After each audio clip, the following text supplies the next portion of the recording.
I, 35F, recently found out that our maid, Maria, 28F, has been stealing money from my husband Daniel's, 37M, wallet. This discovery has turned our lives upside down and led to a series of events that I never could have imagined. Daniel and I have been married for 8 years. We met in college. I was studying business administration, and he was pursuing engineering. We hit it off immediately, bonding over our shared love for old movies and hiking. After graduation, we both landed good jobs in the city and decided to get married. The first few years of our marriage were great. We were both focused on our careers, working hard to establish ourselves. Daniel quickly climbed the corporate ladder at his engineering firm, while I made a name for myself in marketing. As our careers took off, we decided to buy a house in the suburbs, a beautiful 2-story home with a big backyard, perfect for the family we hoped to start someday. However, as we got busier with work, maintaining the house became a challenge. We were both working long hours, often coming home exhausted. The housework started piling up, and it became a source of stress for both of us. That's when we decided to hire a maid. We put out an ad and interviewed several candidates. Maria stood out from the rest. She was young, energetic, and seemed genuinely excited about the job. She told us she had moved to the city from a small town, hoping to save money for college. Her story touched us, and we felt good about giving her this opportunity. For the first year and a half, everything seemed perfect. Maria was efficient and thorough in her work. She would come 3 times a week, and the house was always spotless when we got home. She was also great company, always ready with a funny story or a kind word. We started inviting her to stay for dinner occasionally, and she became almost like family. About 6 months ago, things started to change subtly. Daniel began mentioning that he seemed to be misplacing money. At first, it was small amounts, $10 or $20 here and there. We didn't think much of it, assuming he was just being forgetful or spending more than he realized. But as time went on, the amounts got larger, and it happened more frequently. Daniel would say things like, "I could have sworn I had a $50 bill in my wallet, or didn't I have more cash yesterday?"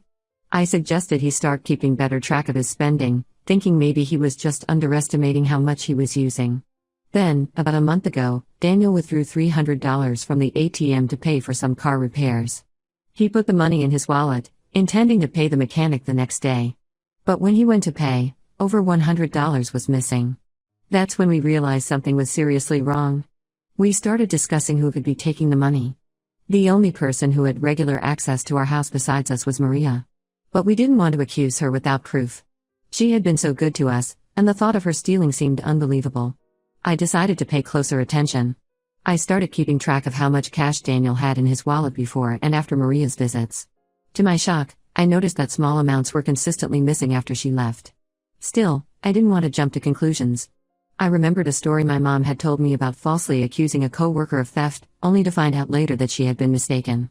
The incident had created a lot of unnecessary drama and ruined a good working relationship. I didn't want to make the same mistake. So, I came up with a plan. I bought a small hidden camera and set it up in our bedroom, where Daniel usually leaves his wallet. I felt guilty about this. It seemed like a violation of Maria's privacy. But I needed to know the truth.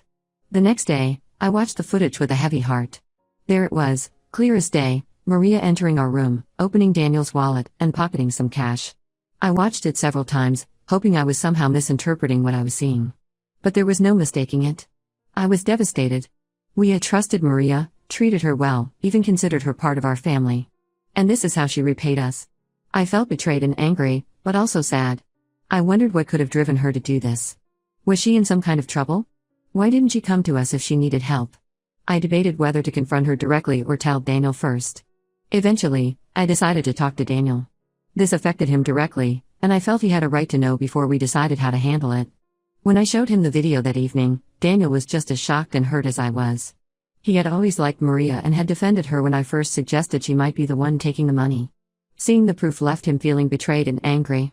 We spent hours discussing what to do. Part of us wanted to call the police immediately. But we also remembered Maria's dreams of going to college and how she had talked about supporting her family back home. We wondered if there was a way to handle this without completely ruining her life. Finally, we agreed to confront Maria together the next day when she came for work. We would give her a chance to explain and possibly make amends before deciding whether to involve the authorities. The confrontation didn't go as planned at all. When Maria arrived the next morning, we sat her down in the living room. I could tell by her face that she knew something was wrong. Daniel started by asking her if there was anything she wanted to tell us. She looked confused and said no. Then, we showed her the video. I expected her to break down, apologize, maybe offer an explanation. Instead, her whole demeanor changed. She became defensive and aggressive, yelling at us for spying on her and invading her privacy. But what happened next shocked us even more. Maria turned to Daniel and said, "You know why I took that money? Because your wife here has been cheating on you." I couldn't believe what I was hearing. I had absolutely no idea where this accusation was coming from. Daniel looked at me, his face a mix of confusion and doubt. Before I could even process what was happening, Maria continued, "I've seen her sneaking around, making secret phone calls, and meeting with some guy at a cafe. I was just taking what I deserved for keeping quiet about it." I was stunned. I vehemently denied the accusation, telling Daniel it was completely false. I explained that I had no idea what Maria was talking about, and that she was clearly making this up to deflect from her own wrongdoing. The situation quickly spiraled out of control. Maria kept insisting she had proof, while I desperately tried to convince Daniel that she was lying. Daniel, caught in the middle, didn't know what to believe. Eventually, Daniel asked Maria to leave, saying we needed time to discuss this privately. As she left, she shouted, "You'll see. I'm telling the truth." Once she was gone, I broke down crying. I couldn't believe that our trust in Maria had not only led to her stealing from us but also potentially damaging our marriage. I tried to explain to Daniel that there was absolutely no truth to Maria's claims, that I had never cheated on him and never would. Daniel said he wanted to believe me, but Maria's accusation had planted a seed of doubt. He asked if there was any reason Maria might think I was cheating, had I been acting differently lately, or spending more time away from home. I thought hard about this. The only thing I could think of was that I had been meeting my sister, Sarah, at a cafe recently to help her plan her wedding.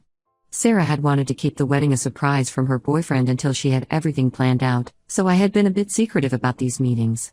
I explained this to Daniel, offering to call Sarah right then and there to confirm. Daniel said he believed me, but I could still see a hint of doubt in his eyes. We spent the rest of the evening talking, with me reassuring Daniel of my love and fidelity, and him trying to process everything that had happened. We agreed that we needed to figure out how to handle the situation with Maria, but for now, we were both emotionally exhausted.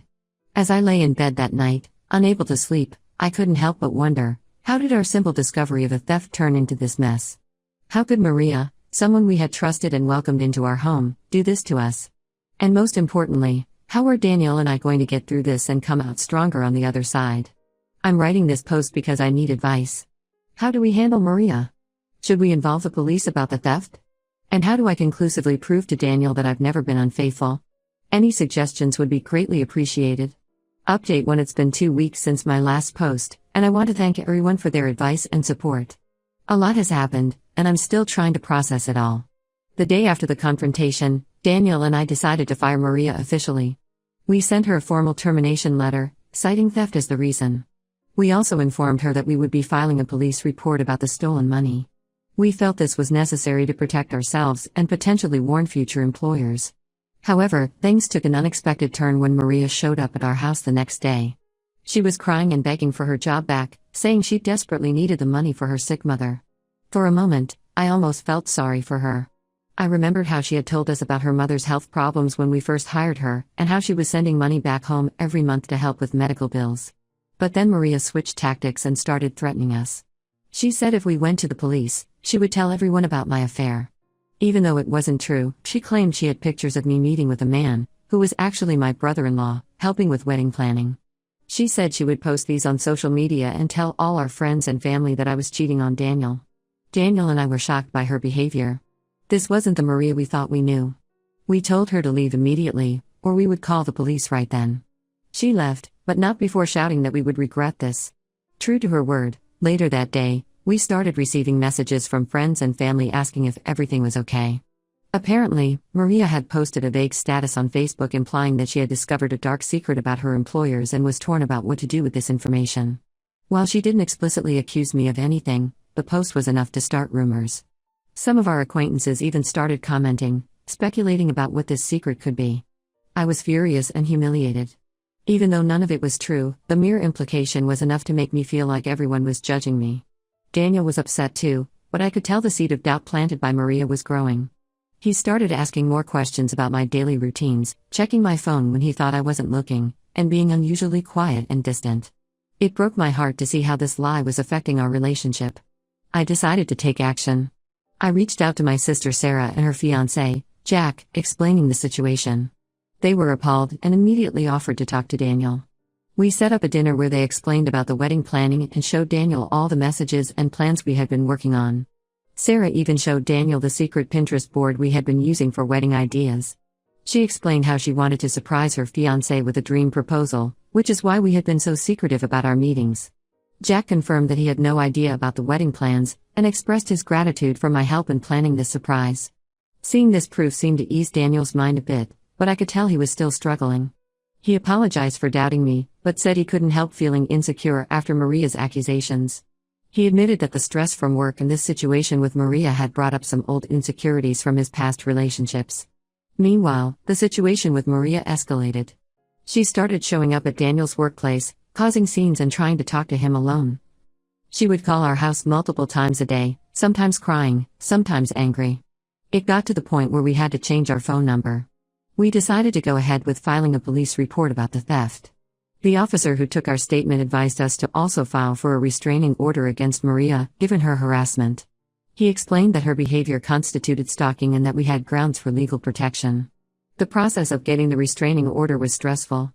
We had to gather evidence of Maria's harassment, including call logs, screenshots of her social media posts, and statements from Daniel's coworkers about her showing up at his workplace.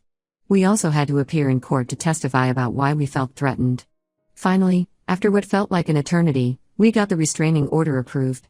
It prohibited Maria from coming within 100 yards of us, our home, or our workplaces. It also banned her from contacting us in any way, including through social media. We thought this would be the end of it, but we were wrong. A few days ago, Daniel received an envelope at work. Inside were printed copies of text messages, apparently between me and someone saved as love. The messages were intimate and clearly implied an ongoing affair. They included references to secret meetings and plans for a future together. Daniel came home that day, his face pale and hands shaking as he showed me the messages. I felt sick as I read through them. They looked real, with dates and times that corresponded to times when I was actually out of the house. But I knew I had never sent them. I realized with horror that Maria must have fabricated these messages somehow. But how could I prove it? Daniel was clearly struggling, torn between his trust in me and the evidence in his hands. I tried to point out inconsistencies in the messages, words or phrases I would never use, references to places I've never been. But for every point I made, there seemed to be something in the messages that matched up with reality. It was as if Maria had taken bits and pieces of my real life and woven them into this elaborate lie. Daniel said he wanted to believe me, but he was having a hard time reconciling the woman he knew with the one portrayed in these messages. He asked if he could look through my phone, and I agreed immediately, hoping this would prove my innocence. But as he scrolled through my messages and emails, his frown deepened. He pointed out that there were gaps in my message history that coincided with the dates on the fake messages. I realized with a sinking feeling that I had recently deleted old messages to free up space on my phone, not realizing how suspicious this might look in light of these accusations. We stayed up most of the night talking. I went over every detail of my days, trying to account for every minute that was mentioned in those fake messages. Daniel listened, but I could see the doubt in his eyes growing. By morning, we were both exhausted and emotionally drained. Daniel said he needed some time to think and left for work earlier than usual. As I watched him go, I felt like our marriage was slipping through my fingers. I feel like I'm living in a nightmare. Our once strong marriage is being torn apart by these lies, and I don't know how to fix it. How do I prove my innocence when all the evidence seems to be against me? How do we stop Maria from causing any more damage? I'm at my wit's end and could really use some advice. Update 2. It's been a month since my last update, and I'm relieved to say that things have finally taken a turn for the better. The truth has come out, and Daniel and I are working on rebuilding our trust. After receiving those fake text messages, I was desperate to prove my innocence. I remembered some advice from the comments on my last post about digital forensics. We decided to consult a professional to examine the messages. Finding a reputable digital forensics expert wasn't easy. We had to do a lot of research and ask for recommendations. Finally, we found someone with good credentials and experience in similar cases. The expert spent several days examining the messages. It was an anxious time for us, waiting for the results. But finally, we got the news we were hoping for. The digital forensics expert quickly determined that the messages were indeed fake. They had been created using a messaging app that allows users to generate fake conversations. The expert showed us how the metadata of the messages didn't match up with real text messages. He also pointed out subtle inconsistencies in the formatting that indicated they were generated rather than genuine. The expert provided us with a detailed report explaining how they could tell the messages were fabricated. Armed with this information, we went back to the police. At first, they were hesitant to reopen the case, but when we showed them the forensics report, they took our new evidence seriously and started investigating Maria more thoroughly. The investigation took a few weeks, during which the police looked into Maria's background and interviewed her previous employers. What they discovered shocked us. Maria had a history of similar behavior with previous employers, including theft and attempted blackmail. She had managed to keep this hidden by using different names and moving between cities frequently. The police called us in for an update last week. They had managed to track down Maria and bring her in for questioning. Under pressure and faced with evidence of her past crimes, she finally confessed to everything: the theft, the false accusations, and the fake messages. It turned out that Maria had a gambling addiction, which was the real reason she needed money. When we caught her stealing, she panicked and made up the cheating story to distract us. She thought if she could break up our marriage, she might somehow avoid consequences for her theft. Update 2: Maria revealed that she had been planning this for months. She had been carefully observing our routines and gathering information about us that she could use to make her lies more convincing. The details she included in the fake messages, like the names of cafes I frequented or events I had attended, were all things she had overheard or seen while working in our house. The police have charged her with theft, harassment, and creating false evidence. She's now facing serious legal consequences for her actions. They also informed us that Maria might have stolen from other employers, and they're investigating those cases as well. When we got home from the police station, Daniel broke down and apologized profusely for ever doubting me. He admitted that he should have trusted me completely, regardless of the so-called evidence. We had a long, emotional conversation about trust, communication, and how we can strengthen our relationship after this ordeal. Daniel confessed that his doubts stemmed partly from insecurities rooted in a past relationship where he had been cheated on. He realized that he had never fully dealt with that trauma, and it made him vulnerable to Maria's manipulation. He's agreed to seek individual therapy to work through these issues. We've decided to start couples therapy as well to work through the impact this situation has had on our marriage. While I'm hurt that Daniel doubted me, I understand how convincing Maria's lies were, and I'm committed to working through this with him. The support from our friends and family has been overwhelming. Once we explained the whole situation, everyone rallied around us. My sister Sarah and her now husband Jack were particularly supportive, helping us clear up any remaining doubts among our social circle. They've been inviting us over for dinner regularly, providing a safe space for us to relax and remember what normal life feels like. We're also taking steps to protect ourselves in the future. We've installed a proper security system in our house, complete with cameras and an alarm system. We're being much more careful about who we trust with access to our home and personal information. This whole experience has been a harsh lesson in trust, both its importance and its fragility. While I'm relieved that the truth is out and Maria is facing consequences, I know we have work to do to fully recover from this. I'm cautiously optimistic about the future. Daniel and I are committed to working through this together, and I believe our marriage will ultimately be stronger for having weathered this storm. Thank you all for your support and advice throughout this ordeal. It really helped me stay strong and focused on finding the truth. Update 3: It's been 6 months since my last update, and I'm happy to report that things have significantly improved for Daniel and me. The legal proceedings against Maria concluded last month. She pleaded guilty to all charges and has been sentenced to probation and mandatory counseling for her gambling addiction. She's also been ordered to pay restitution for the money she stole from us. The judge took into account her cooperation with the investigation of other thefts she had committed, which led to her receiving a lighter sentence than she might have otherwise. Daniel and I have been consistently attending couples therapy, and it's been incredibly helpful. Our therapist has guided us through exercises to rebuild trust and improve communication. We've worked through a lot of the issues that arose from this incident, and our relationship feels stronger than ever. One of the most significant changes we've made is implementing a full transparency policy in our relationship. We now have open access to each other's phones, emails, and schedules. While some might see this as extreme, for us, it's been a way to rebuild trust and ensure that there's no room for doubt or misunderstanding.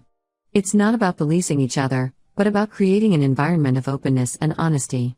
We've also made changes in our professional lives. Daniel has switched to a new company where he feels more valued and less stressed. His new job has better hours, which allows him to be more present in our relationship. This change has made a big difference in his overall happiness and has reduced his vulnerability to manipulation. As for me, I've started my own small business working from home. This decision was partly influenced by our experience with Maria. We're both more comfortable now without having strangers in our home regularly. My business is a digital marketing consultancy, and it's been growing steadily. The flexibility of working from home has also allowed me to achieve a better work-life balance. Our friends and family have been incredibly supportive throughout this process. We've become closer to those who stood by us during the difficult times. We've had to distance ourselves from a few people who were quick to believe the rumors about us and slow to accept the truth even after everything came to light. It's been a bit painful, but it's also shown us who our true friends are. We've also taken up new hobbies together, like dance classes and weekend hiking trips. These shared activities have helped us reconnect and create new, positive memories to overshadow the difficult ones. Last month, we completed a challenging trail that we've been working towards for weeks. Reaching the summit together felt like a metaphor for overcoming the challenges in our relationship. While the experience with Maria was undoubtedly traumatic in a way, it's made our marriage stronger. We've learned not to take each other for granted and to always prioritize our relationship above outside influences. We communicate more openly now, addressing small issues before they can grow into bigger problems. We've also become more involved in our community. We've started volunteering at a local organization that helps people with gambling addictions. It's been a healing experience for us, turning our negative experience into something positive by helping others who are struggling. Looking back, I'm proud of how we handled the situation and grateful for the lessons we've learned. Trust is precious and can be easily damaged, but with effort and commitment, it can be rebuilt even stronger than before. To anyone going through a similar situation, my advice would be to stay strong, seek support, and never give up on the truth. It may take time, but the truth has a way of coming out eventually. Also, don't be afraid to seek professional help. Both individual and couples therapy have been crucial in our recovery process.